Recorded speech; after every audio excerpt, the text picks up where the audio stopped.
Hey leaders, I'm excited to be attending the Scale with Stability Summit this April 24th through the 26th at Harding University, and I would love for you to join me. Many of my clients are attending. This event is designed for faith-driven entrepreneurs and business owners looking to scale their businesses without stress or burnout. And right now, you can get an extra 20% off with my exclusive code Catalytic20 at checkout. Visit scalewithstability.com to grab your ticket. I'll hope to see you there. I'm so excited today to have Mariangelica Alvarado on the podcast. Mariangelica is an experienced business consultant with a demonstrated history of working in the telecommunications industry. Her skills in sales, management, and marketing strategy have helped her clients to win and thrive. She's the founder of Luminary Catalyst, a fractional business development firm that creates sales strategies based on a deep study of your industry. With a critical eye, they identify areas for improvement and tailor strategies to meet your unique needs. Their marketing strategy includes in-depth studies to understand your business's challenges and to craft tailored solutions to increase revenue. Angelica, I'm so glad you're here. Thanks for being on the show. I'm so grateful to be your guest today, William. And always, connecting with other professionals is, I think, the most amazing opportunity that you can give yourself through networking. So thank you for inviting me. Absolutely. We've had some great conversations so far, and I can't wait for this one that we can share and other people can glean from your wisdom and insights today. Welcome to Catalytic Leadership, the podcast designed to help leaders intentionally grow and thrive. Here is your host, author, and leadership and executive coach, Dr. William Attaway. I'd love to start with you sharing a little bit of your story with our listeners, particularly around your journey and your development as a leader. How did you get started? I think leadership is something that you have somewhat of a ability inside that then it starts peeking out in the most simple ways. I remember just being in school, in high school, and volunteering to do things and not worrying about stepping up and just participating with fellow classmates and things like that. I didn't see it as leadership back then. I was just happy to be part of a community and take advantage of it and participate in an activity.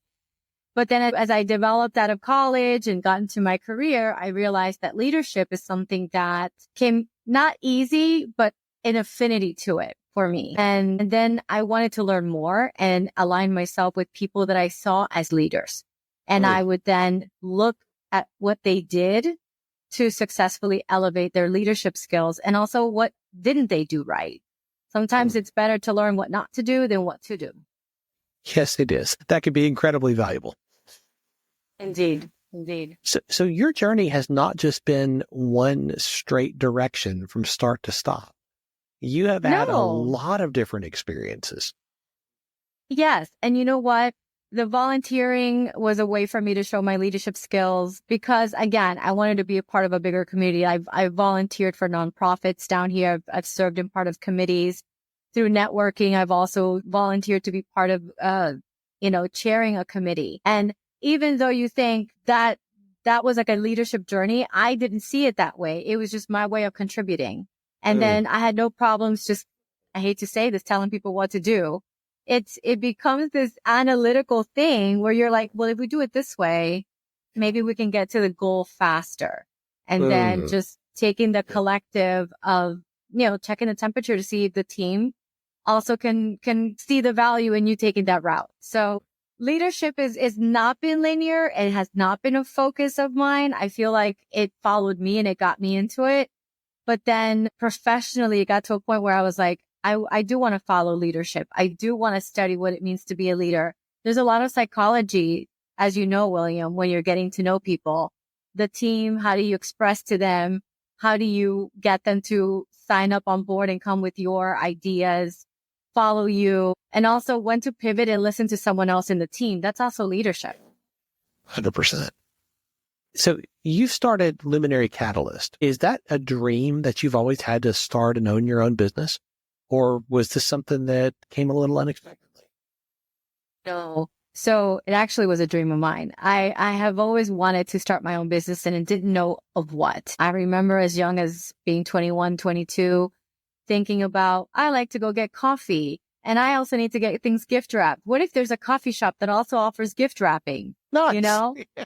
And then I was like, what about if you tie that with a car wash? Why? Because you're waiting there for your car to be done and you could be gift wrapping something as well that you might need to go take to a party or something.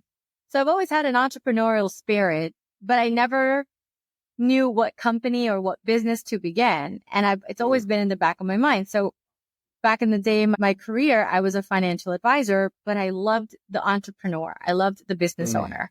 So I made that my focus of my wealth management practice. And then I was always secretly jealous of them. Like they took the plunge. They bet on themselves. And then the opportunity presented itself last year that I wanted to then reorg and start my own. But I realized 25 years of business development, nobody teaches you the skill sets. And they're so important. And when you do them right, the results, the ROI they're a game changer and it's an exponential growth. So I've been formulating my messaging and leadership skills on business development. And people can come to me and we can develop a strategy for them. I love that you said that starting your own business presented things that you were not prepared for. No one teaches you. I find that to be so true in working with a lot of business owners and entrepreneurs. They come to me because they can't see what they can't see. You can't see the whole picture when you're in the frame. No. What are some of the things that you have encountered in this first year that you did not anticipate, that you did not see coming?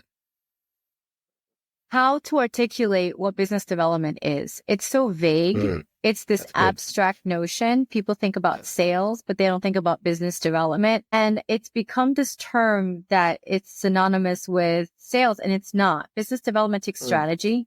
It takes focus. It takes tracking. It should be marked with KPIs, like key performance indicators. When it's used well, it's like adding fuel and it burns your sales team even further, and it gives them better opportunities, better closing ratios, better results. It's a higher impact. So I didn't know how to articulate that so well and how to elevate that because people would just revert back to sales. It's understanding, giving concrete examples of an abstract notion. Business development, it's abstract. What does that mean? Yeah, absolutely. So education is part of what you do. Education is a part of it. And also a lot of it is I learned how to re-message my message. And so I tell people Luminary Catalyst's first client is Luminary Catalyst because everything that I preach, I have to do for my company. And we're a fractional business development company. It's like a marketing company needs to market.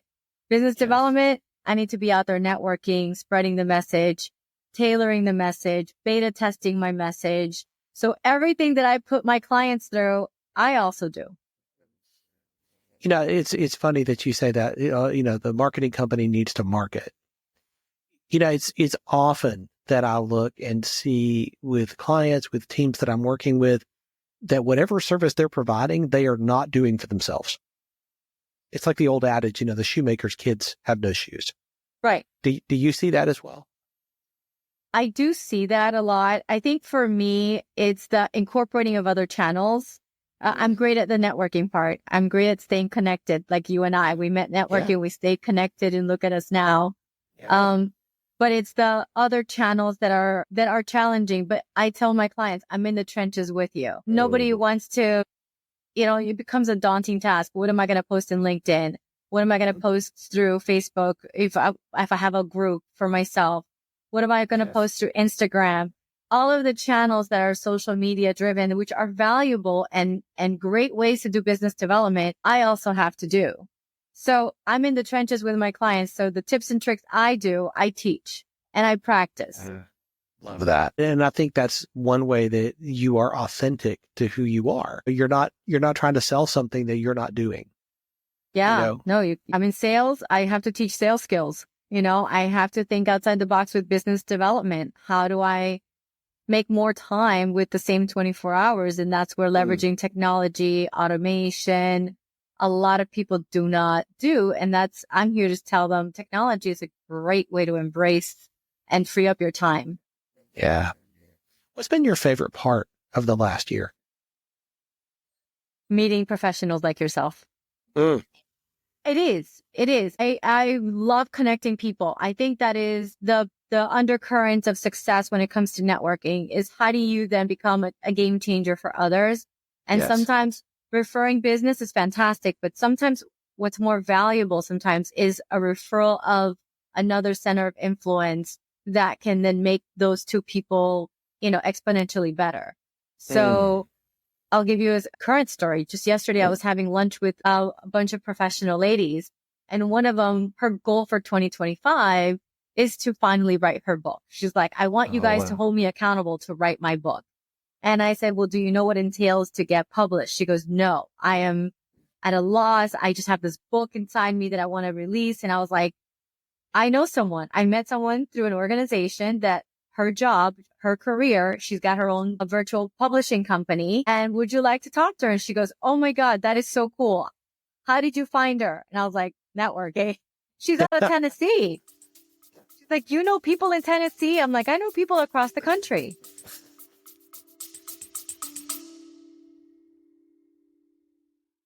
I want to take a minute to tell you about an event that I'm really looking forward to and excited about.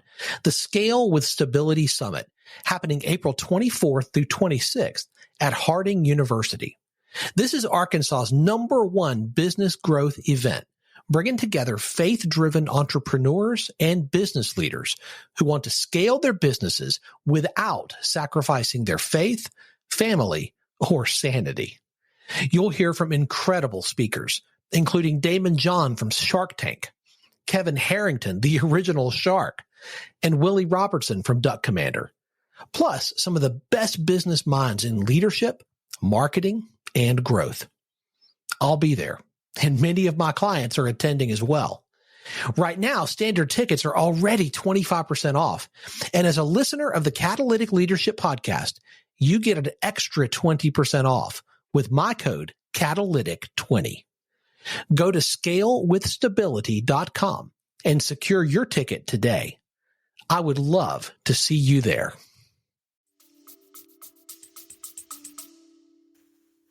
I love that. And I love the other-centric approach to networking that you brought out. And we're both part of an organization called Provisors. Absolutely. That connects professional advisors in a lot of different areas. So we have the ability to make these connections as a part of that. One of the key things that drew me into Provisors was their tagline: know, like, trust, and refer. Absolutely. And I thought, what a brilliant way to build in a way that is not about you. So often networking, people hate it because they're stressed out because they're focused on themselves. What if I don't achieve my goal with the networking? What if I don't get what I'm after? That's the wrong mindset, right? It's about, hey, who can I connect, right? What relationship can I build that can help them and out maybe somebody else who could connect with them? And that's what I'm hearing from you. And I love that mindset. Have you always had that, or is that something you've learned? No, I think I've always had it. I think I've always been a social butterfly. It's funny. I was, you're used to hearing introverts and then extroverts, but there's a third category now that I've become aware of that is actually what they call you're both. Ambiverts. Ambiverts, right. And because I love being social, but I can actually recharge my batteries by myself. And so I always feel like my social side has to come out though. And that's when I network. That's when I go out there to connect people. Funny story. My mother-in-law was a housewife, never left the house, but she had a little job on the side of doing nails for people.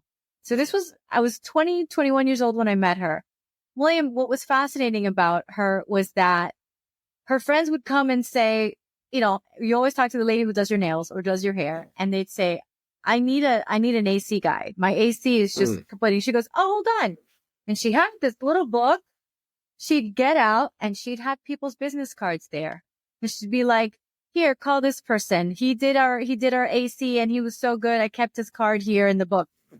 A housewife had the most valuable thing, and it was never taught to her. She was a master networker. And it wasn't until I got into the world of networking that I realized my mother-in-law had this natural affinity to connect people. And people would go to her. Like, I need someone to help me with my lawn. I have my lawn guy. Oh, I need this person to help me with this. I need a mechanic. This one my husband said was good. Yes. The power. What a gift. I know. And I didn't know, it was right there in front of me. And I never saw it that way until years later when I was networking myself. And I think there's no such thing as a wasted experience. You know, every part of our lives, everything we go through, everything we see and experience is something that we can take with us going forward. We can either try to hold that all in and try to create a reservoir of all of that insight and wisdom and experience, or we can learn how to be a conduit and share those experiences with other people around us for their benefit. And that's what it sounds like your philosophy around networking is. Yeah. And I think the money will come. The referrals will come in. The revenue will happen. You know, people will be like, you know, and I feel the same way. I gravitate towards people that are givers, you know, and that we're definitely, I'm not here to, you know, the way I see it is I've been blessed already with a lot of great referrals. The least I can do is return the favor and pay it forward in the universe. And it's a multiplier. Yes, 100%. Yeah. In the first year of your business, we've talked about the high points, your favorite part. What are some of the challenges? What are some of the things that you've really struggled through this year? Accountability. I think as a business owner, you have to have someone that will put a mirror up to you and be like, have you done your goals? Have you done this? Finding the right accountability partner, because a lot of people, they'll be like, yes, I'll be your accountability partner. But slowly they get to like you. And then they don't want to hold you accountable because then they don't want to hurt your feelings. Right. Well, no, I came to you so you do hurt my feelings. That's right. That's what I need. I came to you so you can hold me accountable. Hence, call me out when I'm not doing what I said I was going to do. Yes. So they get to, you know, and then they're like, yeah, but can I really do that? Yes, I will do that for you. I will hurt your feelings. I just need you to return the favor. I call that the last 10% of honesty. Yes. You know, the first 90% is really easy for us to give to one another. We don't mind doing that. The last 10% is what we often hold back because we don't want to damage a relationship. We don't want to hurt someone's feelings. And if it's a boss, we don't want to get fired. We don't want to get fired. The problem with holding that back is that the last 10% is where transformation lives. And if you build relationships and a team and a company around, hey, the expectation here, the demand is that we are going to be last 10% people here. I love that. Transformative. It's transformative. It moves you into that high performance space. That's amazing. You've got to put that on a t-shirt, put that on a book. Like, I'm not kidding you. Like the last 10% people, or like, you know, I totally understand what you mean because you're part of an elite level of professionals that you're like, it's not just about liking you. It's about holding you accountable. And I'm going to be part of that 10%. Yes. Because I want something more for you than just mediocrity. I totally agree with that. There's so much truth in what you just said, for sure. For sure. So thinking about your business, you know, you're at the first year. Like if you were to project out and you were to look forward, what is one thing that you want most in your business? Revenue.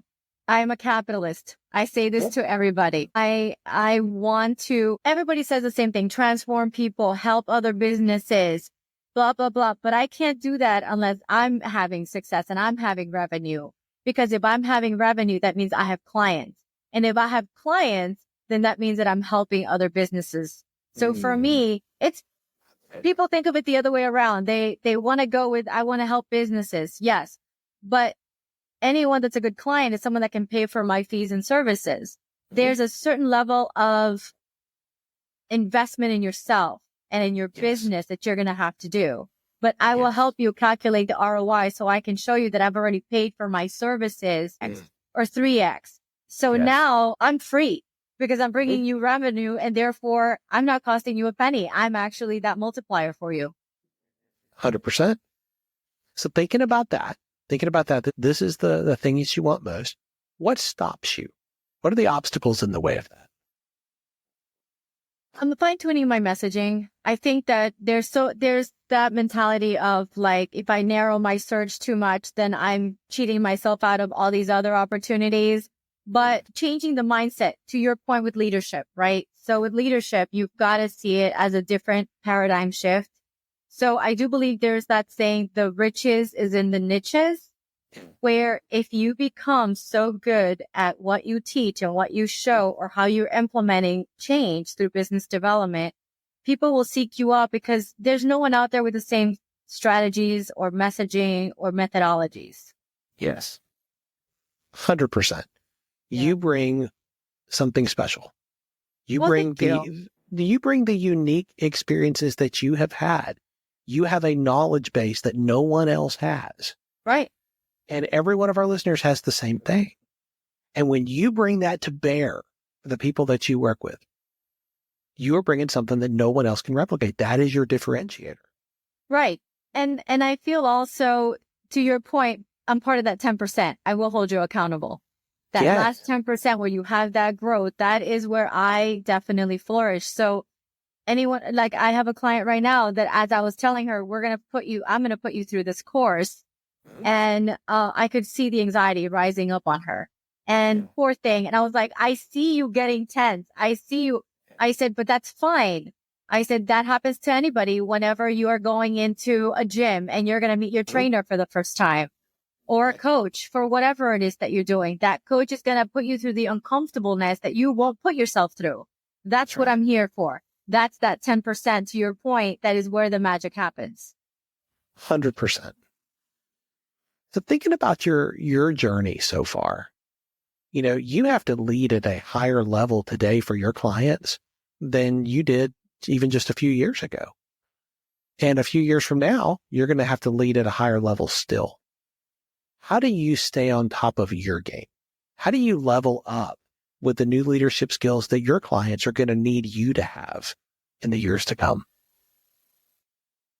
I'm connected with professionals that are great leaders in the community already, whether a virtual community through provisors like yourself or my local community down here in South Florida. I feel that there's people that have leadership skills. Like, that's the thing. There's a whole bunch of certifications out there for leadership coaches or business coaches or anything like that. There's a certification for just about anything out there. But at the end of the day, it's what they have in failures. I say failure is the best teacher for leadership because you can then speak from a position of, this is me learning from my own faults. So I don't want to know about your successes. I want to know how you recovered from your failures, what lessons that taught you. How are you sharing that with everyone? And leadership can mean, my company bankrupt after X many years. What did you learn from that? Or I was able to recover this after chapter 11 or chapter 13, whichever one it is. So sometimes the leadership style from a business coach or from someone who's in the leadership game like yourself is, I love to read. So I love reading the books also, but the practicality, I call it like lecture and lab when we were back in college. Yes. When I was in my science classes, there was a lecture part where you get to know somebody and you listen to them. And then there's a lab portion where you got to go put those things into action. And you are testing out those chemicals and seeing the chemical reaction. You are testing out everything. So in theory, everything works. I want to know in the practical world.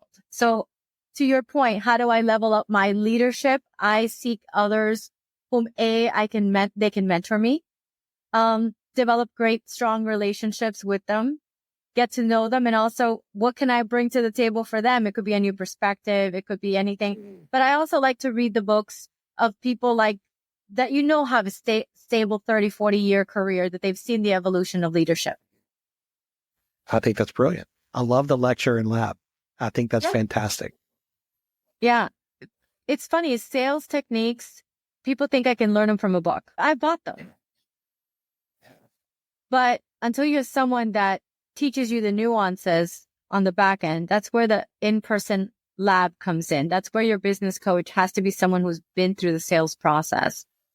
You know, 100%. It's the way it goes. Yeah. You want somebody who's been there, who's been down this road, who can help you as you're taking your steps toward where they are. Right. So thinking of books, and you love to read just like I do, are there some books that have made a really big difference in your journey that you would recommend to the leaders who are listening? Funny enough, I've switched over to podcasts because Nice. Same question for podcasts then. I did switch. And I'll tell you why I switched over to podcasts, because I want to hear the way people explain themselves and how they frame things. When you're having a candid conversation like this, it's not gone through the filter of a editor. That's right. So I've gotten a better feel from people's podcasts than I have from the books now. It's almost like an evolution of things, because I will follow them through their journey of past podcasts and see where now they're sounding, where have been their changes.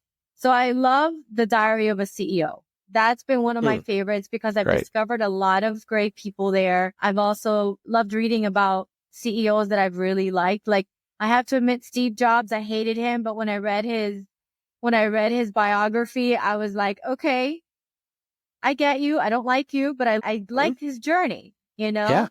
Yeah.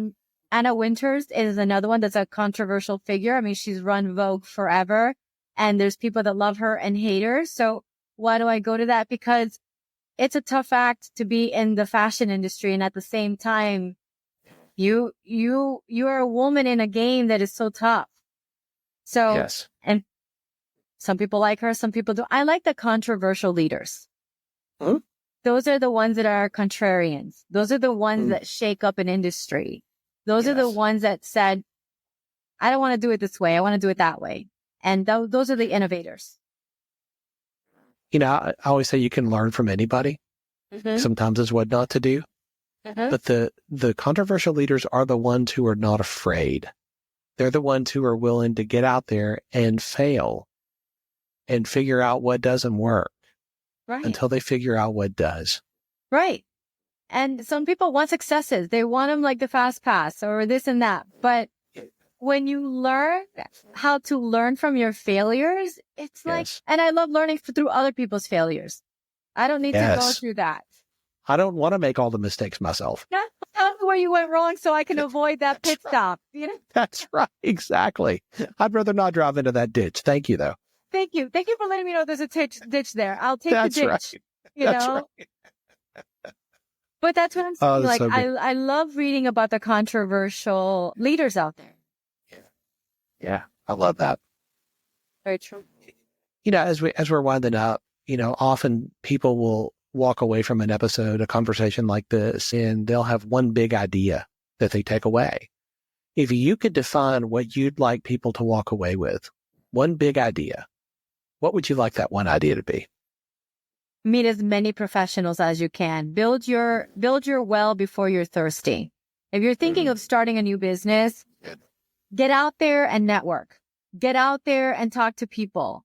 You know, the best feedback is from people that you already know.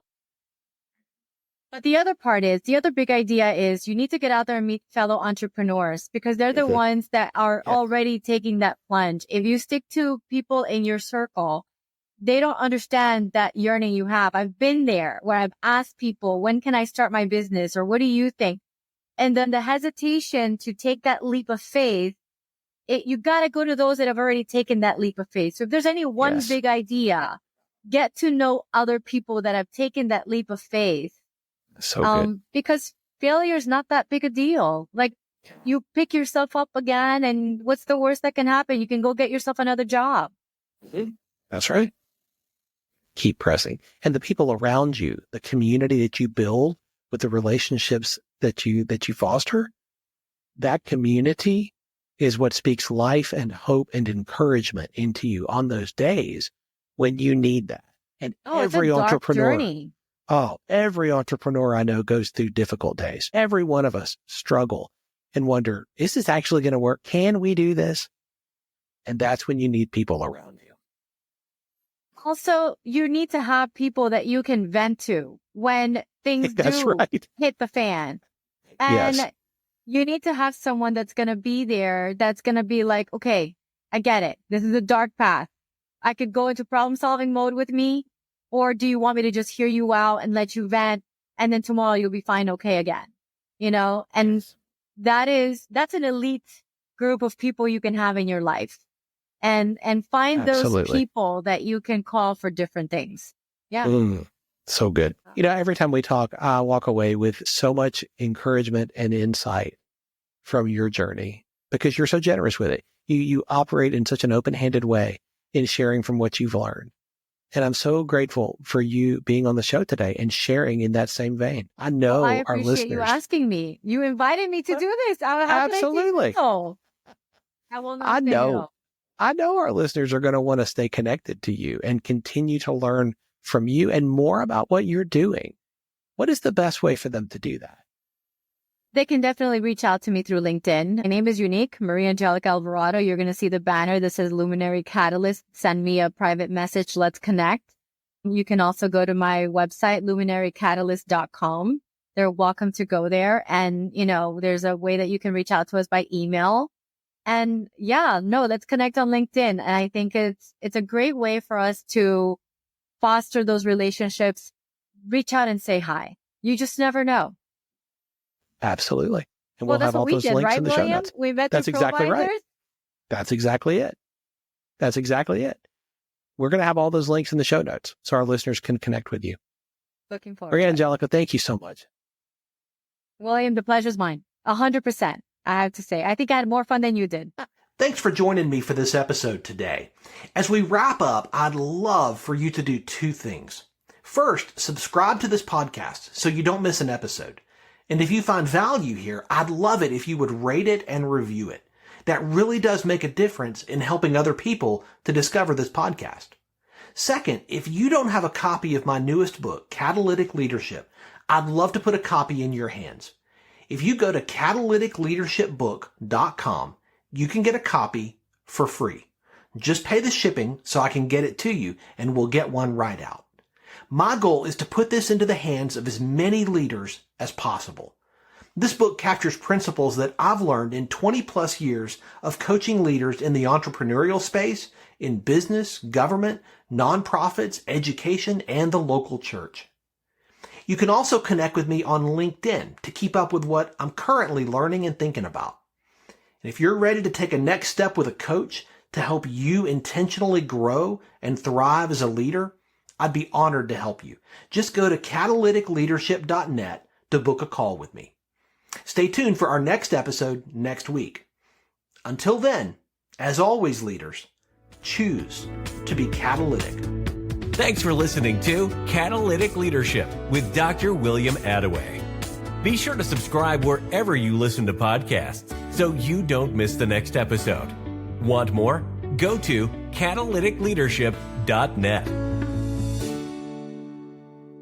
If today's episode resonated with you, you need to be at the Scale with Stability Summit this April. I'll be there, along with many of my clients. This event is packed with real strategies to help you scale without losing what matters most. Standard tickets are already 25% off, and you can take an extra 20% off with code Catalytic20 at checkout. Go to scalewithstability.com now to lock in your spot. I'd love to see you there.